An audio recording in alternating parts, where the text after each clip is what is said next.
अस्सलामुअलैकुम विद्यार्थी मित्रों, આપ સૌનું સ્વાગત છે મ્યુઝ હાઈસ્કૂલની એજ્યુકેશન ચેનલમાં। વિદ્યાર્થી મિત્રો, આપણે ધોરણ 12 મનોવિજ્ઞાનનો અભ્યાસ કરી રહ્યા છીએ। આજે આપણે એક નવા પ્રકરણનો શરૂઆત કરવા જઈ રહ્યા છીએ। પ્રકરણ નંબર 9, સંસ્થાકીય મનોવિજ્ઞાન। આજે આપણે ચર્ચા કરીશું સંસ્થાનો અર્થ, વ્યાખ્યા અને લક્ષણો વિશે। તો ચાલો વિદ્યાર્થી મિત્રો, આપણે શરૂઆત કરીએ। વિદ્યાર્થી મિત્રો, આજે આપણે નવા પ્રકરણની શરૂઆત કરવા જઈ રહ્યા છીએ। પ્રકરણ નંબર 9, સંસ્થાકીય મનોવિજ્ઞાન, ઓર્ગેનાઇઝેશન સાયકોલોજી। વિદ્યાર્થી મિત્રો, આપણા રોજિંદા વ્યવહારમાં, આપણી રૂટીન લાઈફમાં આપણે શાળા, college, post office, railway station, bus stop, bank, hospital, police station આવી ઘણી બધી જે જગ્યાઓ છે, જે સ્થળો છે, એની આપણે મુલાકાત લેતા હોય છે અને ત્યાં આપણે જવાનું થાય છે।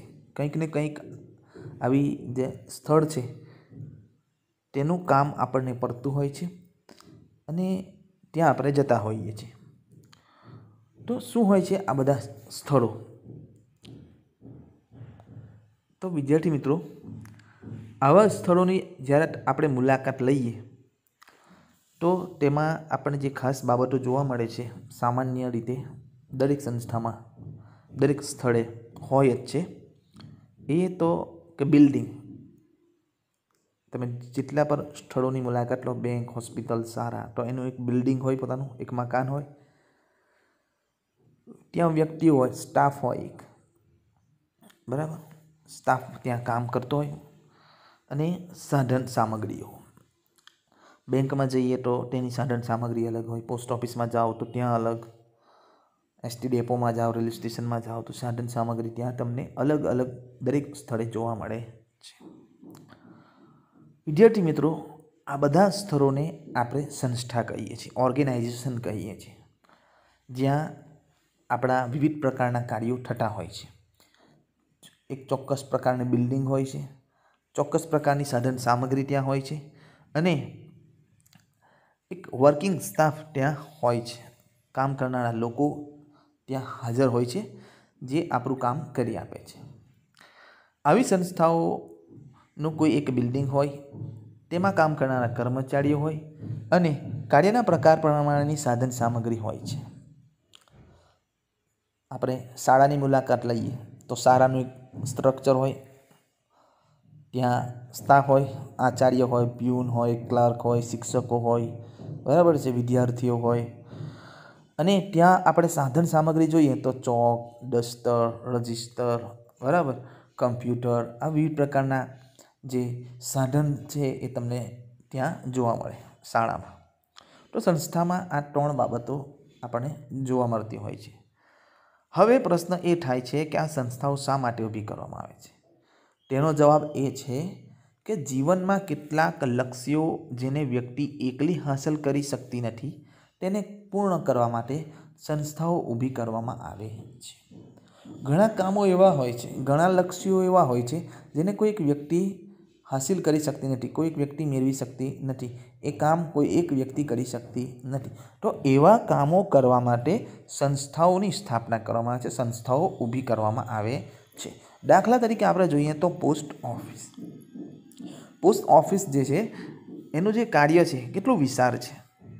આખા દેશમાં સંદેશા રૂપી જે ટપાલ છે, ટપાલ પહોંચાડવાની, મની ઓર્ડર, નાણાકીય સેવાઓ પૂરી પાડવાની, બરાબર, આ રીતનું કામ આખા દેશમાં પોસ્ટ ઓફિસ દ્વારા કરવામાં આવે છે। તો શું આ જે કાર્યો છે એ કોઈક વ્યક્તિની શક્ય છે? ના, કોઈક વ્યક્તિથી આ કામ શક્ય નથી। તો એના માટે આ ટપાલ ખાતાની જે સંસ્થા છે એ અસ્તિત્વમાં આવેલી છે, બરાબર, સંસ્થા દ્વારા આ રીતના કામ થતા હોય છે જે એક વ્યક્તિ કરી શકતી નથી। આમ સંસ્થાકીય, જૂથકીય અને વ્યક્તિગત કેટલાક લક્ષ્યોને સિદ્ધ કરવાના મૂળ હેતુથી સંસ્થાઓ અસ્તિત્વમાં આવે છે, જે વ્યક્તિ પોતે એકલી કરી શકતી નથી, બરાબર। જે કાર્યો વ્યક્તિ પોતે એકલી કરી શકતી નથી, જે લક્ષ્યને સિદ્ધ કરી શકતી નથી, તો એવા કામ કરવા માટે સંસ્થાઓ અસ્તિત્વમાં આવતી હોય છે। હવે આપણે સંસ્થાનો અર્થ જોઈએ। તેની વ્યાખ્યા. મિત્રો, માત્ર બિલ્ડિંગ, કર્મચારીઓ અને સાધનોથી સંસ્થા બનતી નથી કે ચાલતી નથી. બરાબર, માત્ર બિલ્ડિંગ આપણે બનાવી દઈએ, ત્યાં કર્મચારીઓને મૂકી આપીએ અને સાધન સામગ્રી પર મૂકીએ તો શું એનાથી સંસ્થા ચાલશે? ના, માત્ર એનાથી સંસ્થા ચાલતી નથી. પણ દરેક સંસ્થાનો એક ચોક્કસ ધ્યેય હોય છે અને દરેક જે સંસ્થા છે એ કંઈક ને કંઈક સેવાઓ પ્રદાન કરતી હોય છે. જે સંસ્થાઓ હોય છે એ કંઈક ને કંઈક સેવાઓ પૂરી પાડવા માટે બનતી હોય છે. દાખલા તરીકે આપણે બેંક જોઈએ તો નાણાકીય લેવડ દેવડ ત્યાં થતી હોય. બરાબર, કોલેજમાં શિક્ષણ, એસટી અને રેલવે આપણા પરિવહન માટે એક જગ્યાએથી બીજી જગ્યાએ જવા માટેની સેવા પૂરી પાડતી હોય છે. ઉત્તમ સેવાઓ પૂરી પાડવી એ આવી સંસ્થાઓનું એક મુખ્ય લક્ષ્ય હોય છે. જે આવી સંસ્થા હોય છે એનું મુખ્ય લક્ષ્ય શું હોય છે કે સારામાં સારી ઉત્તમ સેવાઓ પૂરી પાડવી. આવા મુખ્ય અને અન્ય બીજા લક્ષ્યોને સિદ્ધ કરવા માટે સંસ્થામાં વ્યક્તિગત અને જૂથકીય પ્રયત્નો સંકલિત રીતે કરવામાં આવે છે. વિવિધ વ્યક્તિઓને વિવિધ પ્રકારના કાર્યો સોંપવામાં આવે છે અને આ કાર્યો કરવા માટે તેઓને યોગ્ય પ્રમાણમાં જવાબદારી, સત્તા અને અધિકારો પણ આપવામાં આવે છે. દરેક વ્યક્તિ કે જૂથની પોતાની એક વિશિષ્ટ ભૂમિકા હોય છે અને તેને વિશિષ્ટ કાર્ય સોંપાયું હોય છે. હવે આવી જે સંસ્થાઓ હોય છે એ પોતાના લક્ષ્યોને સિદ્ધ કરવા માટે, બરાબર, સંસ્થા સાથે જોડાયેલા દરેક વ્યક્તિ વ્યક્તિગત રીતે અથવા જૂથમાં પ્રયત્નો કરે છે. જે સંસ્થાના ધ્યેયો છે તેને સિદ્ધ કરવા માટે દરેક વ્યક્તિને અલગ અલગ કાર્ય સોંપવામાં આવે છે. દરેક વ્યક્તિને અલગ અલગ જવાબદારી હોય છે. સત્તા પણ દરેક વ્યક્તિને અલગ અલગ હોય છે. અધિકારો પણ દરેક વ્યક્તિને અલગ અલગ આપવામાં આવતા હોય છે. દરેક વ્યક્તિ કે જૂથની પોતાની એક ભૂમિકા હોય છે અને એ ભૂમિકા તેમણે બરાબર નિભાવવાની હોય છે.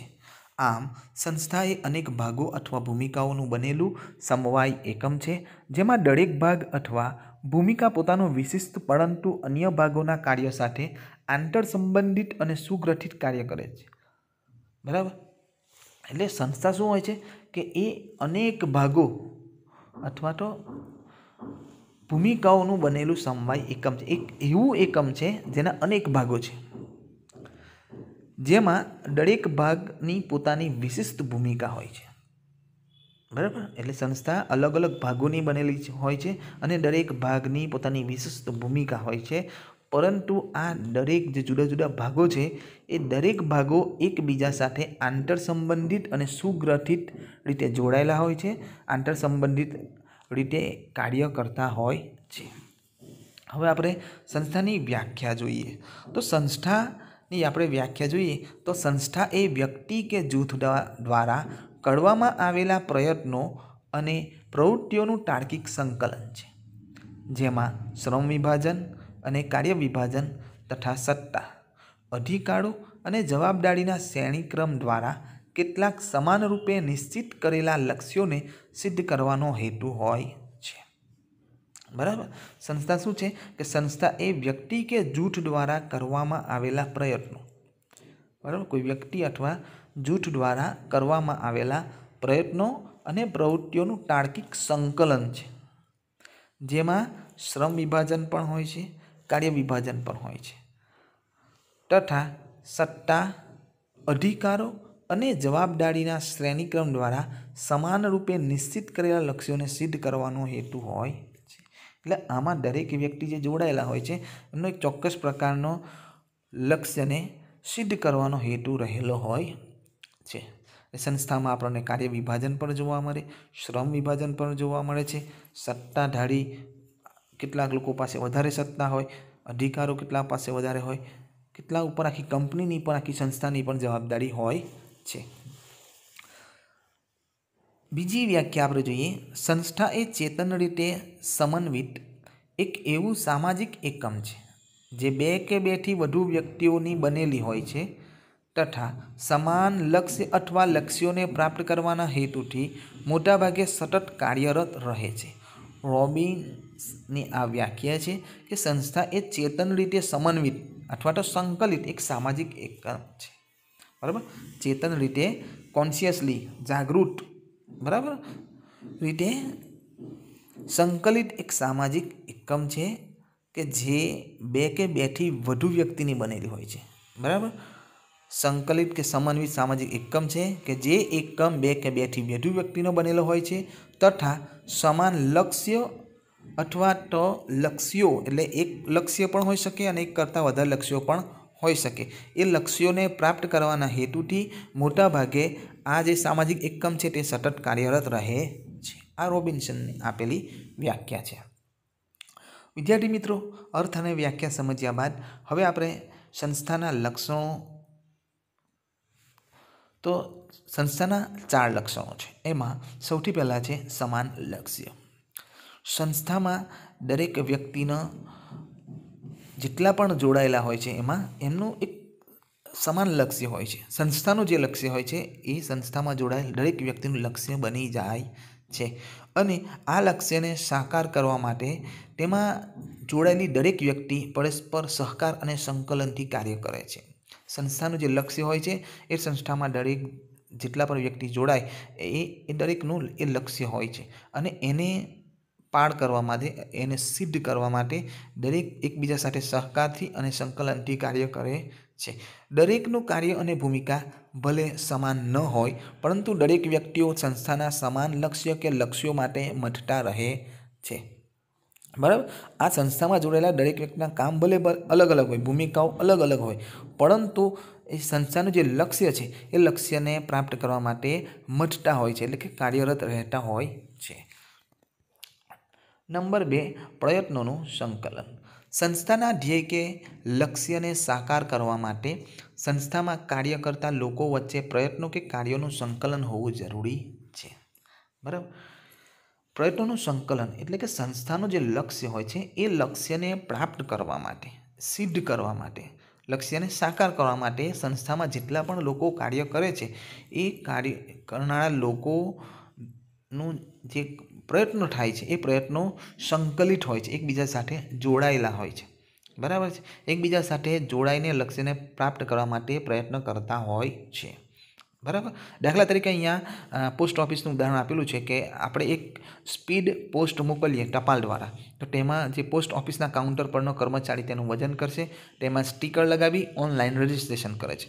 બીજો કર્મચારી શું કરશે, તેનું વર્ગીકરણ કરી થેલામાં પેક કરશે, એટલે અલગ અલગ જે જગ્યાઓ મોકલવાના અલગ અલગ થેલા હોય એમાં એ મૂકે અને છેલ્લે ટપાલી તેને યોગ્ય સરનામે આપી જે તે વ્યક્તિની સહી લે છે અને ફરી પાછી ટપાલ વિતરણની માહિતી ઓનલાઈન મૂકવામાં આવે છે. તો આ રીતે સંકલિત થઈને બધા લોકો કામ કરતા હોય છે. દરેકનું લક્ષ્ય શું હોય છે કે જે આપણે સ્પીડ પોસ્ટ કરી છે એ સમયસર જે તે વ્યક્તિને પહોંચી જાય. દરેકનું લક્ષ્ય એ હોય છે. ભૂમિકા દરેકની અલગ અલગ છે પણ લક્ષ્ય એક જ છે.